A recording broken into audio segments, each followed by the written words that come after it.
If you were given the choice between a comfortable lie, that you are safe, that help is coming, and that the world is fair, or the cold, lethal truth that you are completely alone, starving, and literally falling apart, which would you choose? Most people choose the lie and die comfortably. This is the story of a man who chose the truth and lived through hell to tell it. Chapter 1. The Illusion of Control. In the winter of 1912, the Antarctic was not a place, it was a physical manifestation of nothingness. Douglas Mawson, an Australian geologist with a mind built like a Swiss watch, precise, cold, and logical, wasn't there for glory. Unlike Scott or Amundsen, he wasn't racing for a pole. He was there for data, for truth. He stood on the edge of the Adelie coast with two companions, Belgrave Ninnis, a dashing Royal Fusilier, and Xavier Mertz, a world-class Swiss ski champion. They had the best equipment 1912 could offer. They had the best dogs. They had a plan. The psychology fact: we suffer more in imagination than in reality. But in Antarctica, reality has a way of catching up to the imagination and strangling it. Mawson believed that human willpower, backed by scientific preparation, could colonize any environment. This was his first comfortable lie. Chapter 2.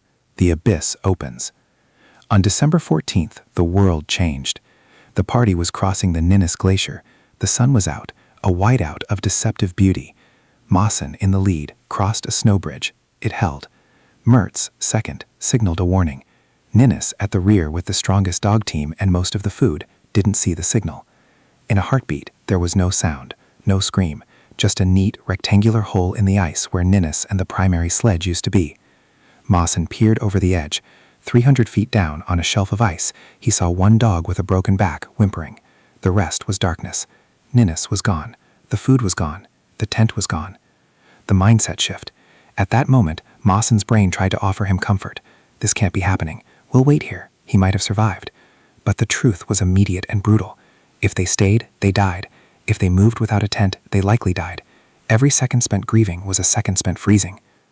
Chapter 3. The Hunger of the Soul. Mawson and Mertz were 315 miles from base camp.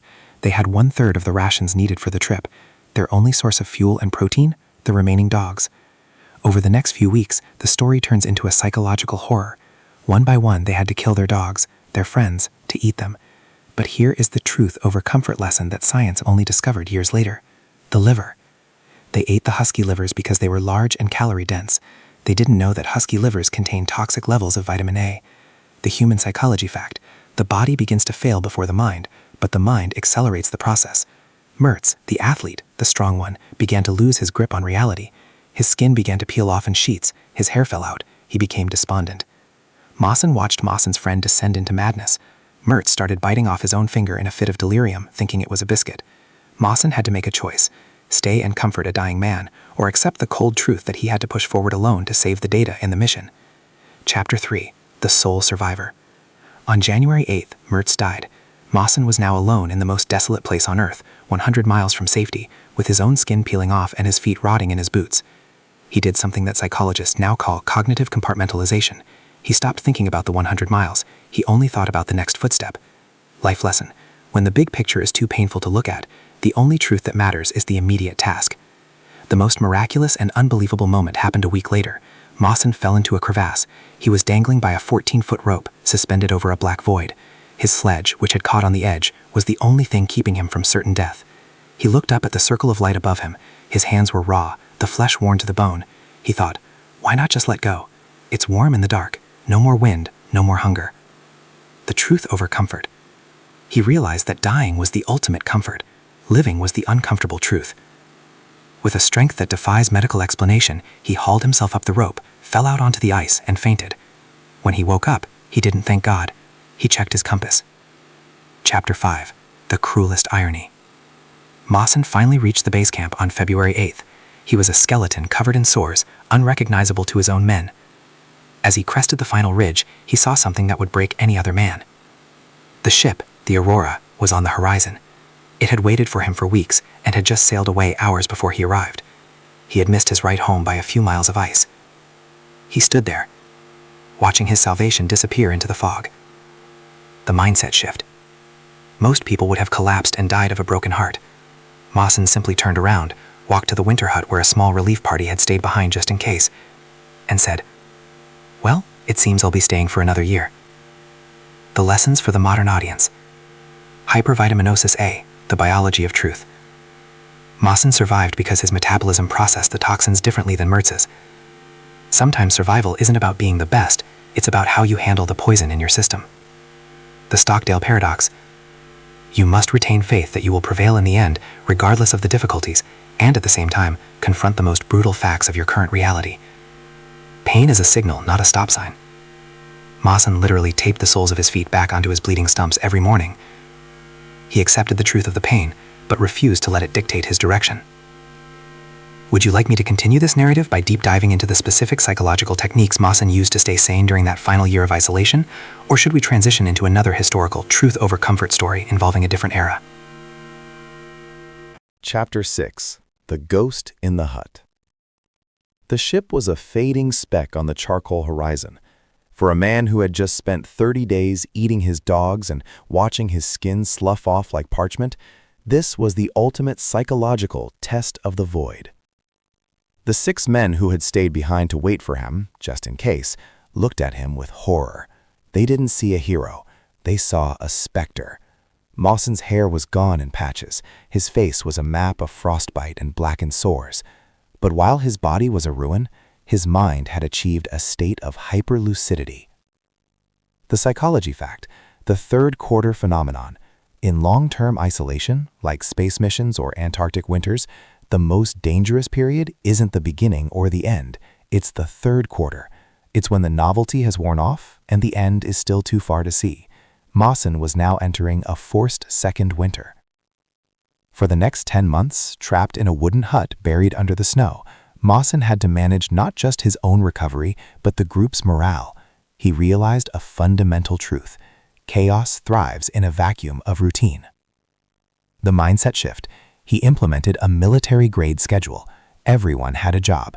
Everyone had to contribute to the scientific logs. The lesson, purpose is the only antidote to despair. If you don't have a mission, your mind will invent a tragedy to occupy itself. Chapter 7. The Shadow of Xavier Mertz. As the months passed, the silence of the Antarctic night began to weigh on him. In the quiet, Mawson was haunted, not by ghosts, but by survivor's guilt. He replayed the deaths of Ninins and Mertz every single night. Why did the snow bridge hold for me but break for Ninins? Why did my body process the toxins of the dog litters while Mertz's nervous system shattered? Human psychology, the locus of control. Mawson survived because he possessed an internal locus of control. He believed he was responsible for his fate. However, the truth over comfort here is that sometimes life is purely a game of probability. The real motivation? You can do everything right and still lose. The comfortable lie is that hard work always equals success. The truth is that hard work only increases your odds. Mawson accepted that he was lucky to be alive, but he was ready to be lucky. Chapter 8. The Science of the Will to Live. Modern medicine looks at Mawson's journey and struggles to explain how he didn't die of heart failure or sepsis. The answer lies in stress-induced analgesia. When the truth of your situation is that you are going to die, your brain can do one of two things. Shut down, the give-up-itis, a documented medical phenomenon where people simply stop wanting to live and die within days. The survival override. The brain floods the body with norepinephrine and dopamine, narrowing the focus to a power of one. Mawson practiced what we now call micro-goal setting. He didn't think about the winter. He didn't think about Australia. He thought about the next spoon of porridge, the next page of his journal, the next hour of warmth. I was a thin tissue of skin and bone, but the mind remained a hard, bright flame. Douglas Mawson. Chapter 9.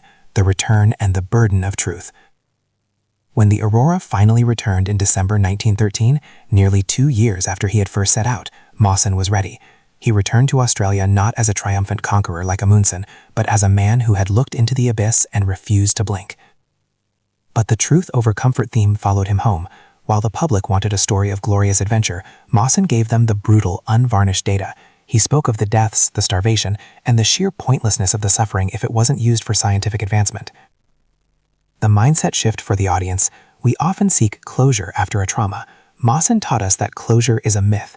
You don't get over the loss of your friends or the rot of your own body. You integrate it. You become a person who has carried that weight and found a way to walk anyway. Chapter 10. The Legacy of the Uncomfortable Truth. Today, Douglas Mawson's face is or has been on the Australian $100 note, but his real legacy isn't currency, it's the Mawson mindset. In the modern world, we are surrounded by comfortable lies. You can be anything you want. Everything happens for a reason. Safety is a right. Mawson's life shouts a different truth. Nature is indifferent to your feelings. Your body is capable of 10 times more than your mind thinks. Truth is found in the struggle, not the destination. He went back to being a professor. He lived a long life. He didn't let the Antarctic define him as a victim. He let it define him as a student of reality. Final life lessons from the edge of the world. Accept the sunk cost. When Ninins fell into the crevice with the food, Mawson didn't spend days trying to retrieve it. He accepted the loss instantly. In life, when something is gone, stop mourning the what if and start calculating the what now. The 20-mile march. Whether you feel it like it or not, you move. You do the work. Discipline is the only thing that survives when passion freezes to death. The ego is a weight. Mawson survived because he didn't care about looking like a hero. He was willing to crawl on his hands and knees, eat filth, and look like a monster if it meant survival. The ending of this story is not a happily ever after. It is a happily ever aftermath. He lived, he taught, and reminded us that beneath our clothes, our titles, and our comforts, we are all just ghosts capable of enduring the impossible if we only stop lying to ourselves. Chapter 11. The Samurai of the Pacific. The Story of Hiroo Onoda. If Mawson's story was about the physical truth of survival, our next journey is about the psychological truth of conviction. We move from the ice of Antarctica to the dense, humid jungles of Lubang Island in the Philippines. The hook. Imagine it is 1974. The world has changed. The Beatles have come and gone, man has walked on the moon, and the internet is being born in secret labs. But deep in the jungle, one man is still fighting World War II. He isn't a ghost. He is a Japanese intelligence officer named Hiroo Onoda. His story is the ultimate warning about the comfortable lie of certainty. Chapter 12. The Order That Never Died. In 1944, Onoda was sent to Lubang with a specific, unbreakable command. You are absolutely forbidden to die by your own hand. It may take 3 years, it may take 5, but whatever happens, we'll come back for you. Onoda was trained in guerrilla warfare and intelligence. His mindset was shifted toward a singular reality. The mission is everything. His comfort, his hunger, and even the evidence of his eyes were secondary to his orders. The psychology fact. Confirmation bias. When the war ended in 1945, the Americans dropped leaflets over the jungle. They read, "The war ended on August 15. Come down from the mountains." Onoda looked at the paper and laughed. He told his 3 comrades, "This is Allied propaganda, a clever trick to lure us out." He chose the truth of his mission over the comfort of peace. Chapter 13. Decades in the Green Cathedral. For the next 29 years, Onoda lived in a state of hypervigilance. He lived on stolen bananas, coconuts, and the occasional cow he slaughtered from local farmers. He kept his Type 99 rifle in pristine condition. He polished every bullet. The human psychology fact. The human mind can justify almost anything to maintain its internal narrative. When Onoda found modern newspapers left by search parties, he saw photos of modern Japan. He didn't see progress. He saw a puppet government installed by the US. Every piece of evidence that the war was over was twisted by his brain to prove the war was still ongoing. The lesson: we all do this. We hold on to a truth about ourselves. I'm a failure, I'm a victim, the world is against me, and we ignore every piece of evidence to the contrary to stay inside our comfortable lie.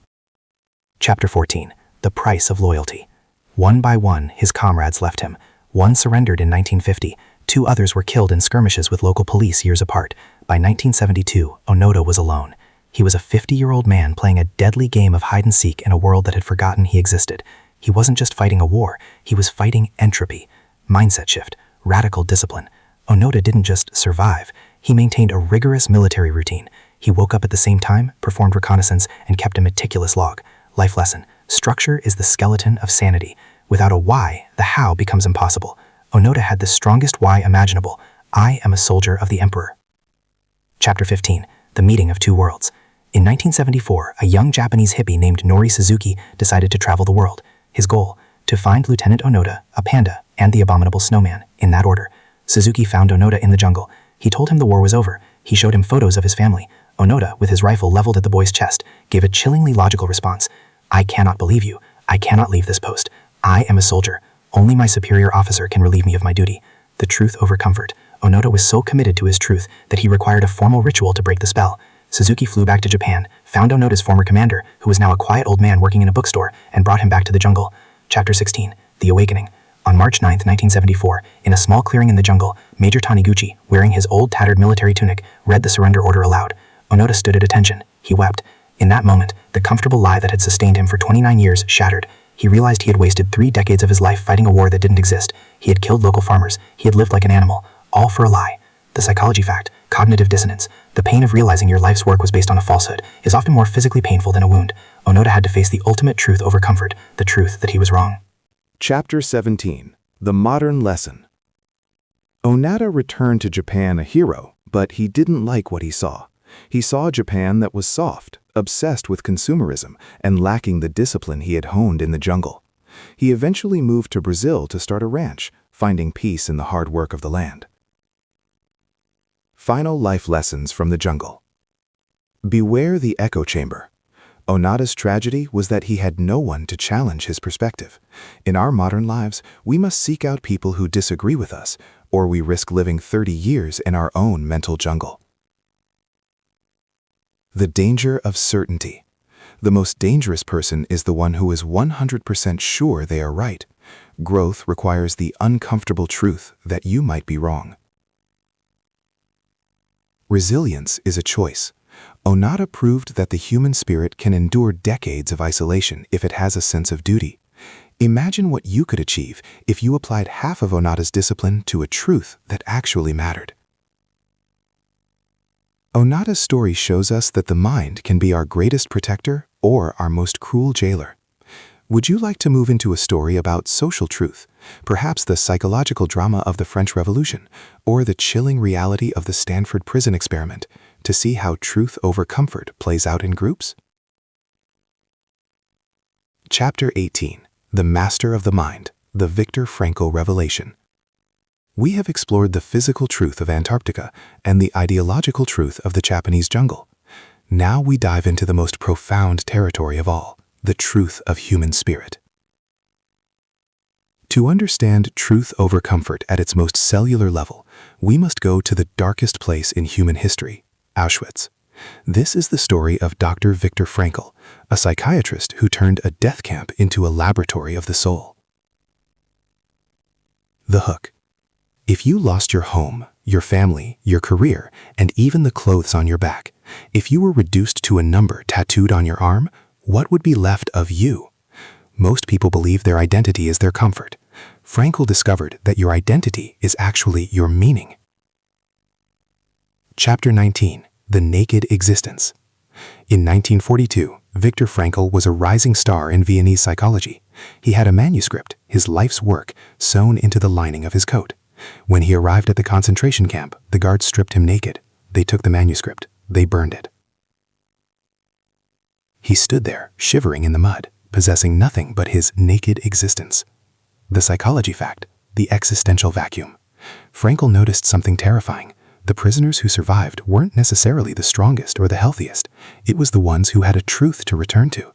Those who lived for a comfortable lie, thinking the war would be over by Christmas, usually died on December 26th when the lie fell apart. Chapter 20. The Last Human Freedom. While working in the freezing cold, starving and beaten, Frankl realized the ultimate truth over comfort principle. He called it the space between. Between stimulus and response, there is a space. In that space is our power to choose our response. In our response lies our growth and our freedom. The guards could control his body, but they could not control his mindset shift. He began to mentally rehearse his future lectures. He imagined himself standing in a warm, brightly lit hall in Vienna, telling an audience about the psychology of the camps. By doing this, he turned his suffering into a medical task. The human psychology fact, proactivity versus reactivity. Most people are reactive. If the weather is bad, they feel bad. If someone insults them, they get angry. Frankl practiced radical proactivity. He decided that even in hell, he could choose to give a piece of bread to someone hungrier than himself. That choice was his truth. Chapter 21. The Tragic Optimism. Frankl observed a phenomenon he called give-up-itis. A prisoner would suddenly refuse to get up, refuse to dress, and just lie in their bunk smoking their last cigarette, which was usually traded for food. They had chosen the comfort of surrender over the truth of the struggle. Within 48 hours, they were always dead. Real motivation, the why. He famously quoted Nietzsche, "He who has a why to live for can bear almost any how." Frankl's why was his wife, Tilly. He didn't know if she was alive. The truth was she had already perished. But the act of loving her gave him a psychological shield that physical torture couldn't pierce. Chapter 22. The Truth About Success and Happiness. When the camps were finally liberated, Frankl didn't seek revenge. He returned to Vienna and wrote Man's Search for Meaning in 9 days. He offered a truth that modern society finds deeply uncomfortable. Happiness cannot be pursued, it must ensue. The mindset shift. If you try to be happy, you will fail. Happiness is a side effect of dedicating yourself to a cause greater than yourself or another person. The lesson? Success, like happiness, happens when you stop caring about it and start caring about the truth of your contribution. Chapter 23. Applying the Frankl fact to your life.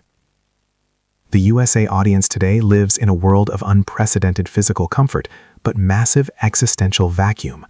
We have the how to live, but often know why. The truth over comfort takeaways. Stop asking what is the meaning of life. Frankl argued that life is the one asking the question. You are the one being questioned. Your truth is the answer you give through your actions every day. The Sunday neurosis. Do you feel a sense of dread when the busy work week ends? That's the truth of your lack of meaning bubbling to the surface. Don't hide from it with comfort, social media, alcohol. Face it. Despair is suffering without meaning. D equals S minus M. Despair equals suffering minus meaning. If you can find meaning in your struggle, the despair vanishes, even if the suffering remains. Chapter 24. The Final Integration. We have seen Mawson, the body, Onoda, the discipline, and Frankl, the spirit. All three men survived the impossible by choosing the brutal, demanding truth over a soft, decaying comfort. Mawson chose the truth of the objective world. Onoda chose the truth of duty. Frankl chose the truth of purpose. The question for you is, in your current struggle, your job, your relationship, your health, where are you choosing a comfortable lie? Where are you avoiding the cold truth that could actually set you free? Would you like to continue this journey into the truth of power, exploring the psychological rise and fall of a historical empire, or perhaps the truth of genius, involving the isolated, obsessive life of Nikola Tesla? The final synthesis, the architecture of an unconquerable mind. We have journeyed through the frozen wastes of Antarctica with Mawson, the suffocating jungles of Lubang with Onoda, and the psychological abyss of the camps with Frankl. These stories aren't just historical footnotes, they are the blueprints for a human upgrade. The overarching theme, truth over comfort, is the final bridge we must cross. In a world designed to keep you distracted, sedated, and comfortable, choosing the brutal truth is the only remaining act of true rebellion. The final psychology fact, the hedonic adaptation trap. Human psychology is wired for the next comfort. We think that if we get the promotion, the house, or the relief from our current stress, we will finally be okay. But science proves we adapt to comfort almost instantly, leaving us just as empty as before. The truth. Meaning is not found in the absence of struggle, but in the quality of the struggle you choose. Mawson didn't find himself in the safety of Australia. He found himself on the rope in the crevasse. The last mindset shift. Radical ownership. To close this saga, consider the 3 pillars these men left behind. The biological truth, Mawson. Your body is an instrument, not an ornament. It can endure 40% more than your brain tells you it can. When you feel done, you are actually just beginning. The cognitive truth, Onoda. Discipline is the only thing that remains when the world stops making sense. If you wait for motivation to arrive, you will die in the jungle. You must create your own orders and follow them with clinical precision. The spiritual truth, Frankl. No one can take away your power to choose your attitude. Your why is your only true armor. A final life lesson for the path ahead. The American psychologist William James once said, "The best use of life is to spend it for something that outlasts it."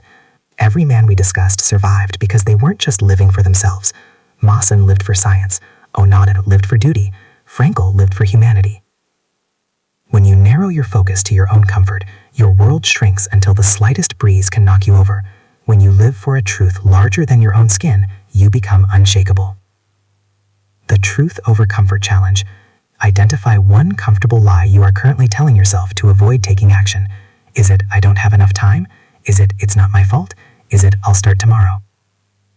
Burn that lie today. Step into the cold, follow the order, find the meaning. The story of your life is still being written. Make sure the protagonist is someone worth rooting for. It has been a privilege exploring these heights and depths with you. If you ever wish to reopen the archives of history or psychology to solve a new problem, I will be here. Stay grounded, stay truthful.